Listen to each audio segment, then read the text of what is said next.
અર્જુને ભગવાન શ્રી કૃષ્ણને કહ્યું કે પ્રભુ, હું આ યુદ્ધ નથી કરવા માગતો. એટલે ભગવાન શ્રી કૃષ્ણએ અર્જુનને કહ્યું કે અર્જુન, તું કયું યુદ્ધ કરવા નથી માગતો? અર્જુન કહે, મને કશું સમજાણું નહીં પ્રભુ. તો શ્રી કૃષ્ણએ કહ્યું કે તું જે હાલ યુદ્ધ કરી રહ્યો છે એ મારી નજરમાં તો, મારી દ્રષ્ટિમાં તો ઘણા વર્ષો પહેલાં થઈ ગયું છે.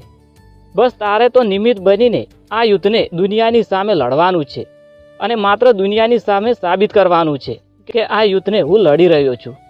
મિત્રો, આપણા જીવનમાં પણ એવું જ છે. આપણું જીવન પણ ભગવાનની નજરમાં તો ઘણા વર્ષો પહેલાં પૂરું થઈ ગયું છે. આપણે તો માત્ર તેના નિમિત્ત બનીને તે કાર્ય કરી રહ્યા છીએ જે વર્ષો પહેલાં આપણા જીવનમાં થઈ ગયા છે. આ ભગવાનની નજરની વાત કરી રહ્યો છું. મિત્રો, આપણું જીવન તમને જો ખબર હોય તો ભણવામાં એવું આવતું કે અધૂરું ચિત્ર પૂરું કરો.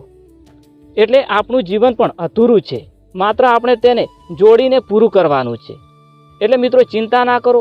જીવનમાં જે લખાયેલું છે, જે ભાગ્યમાં લખાયેલું છે અને આપણા જીવનમાં જે થવાનું છે એ થઈને જ રહેવાનું છે.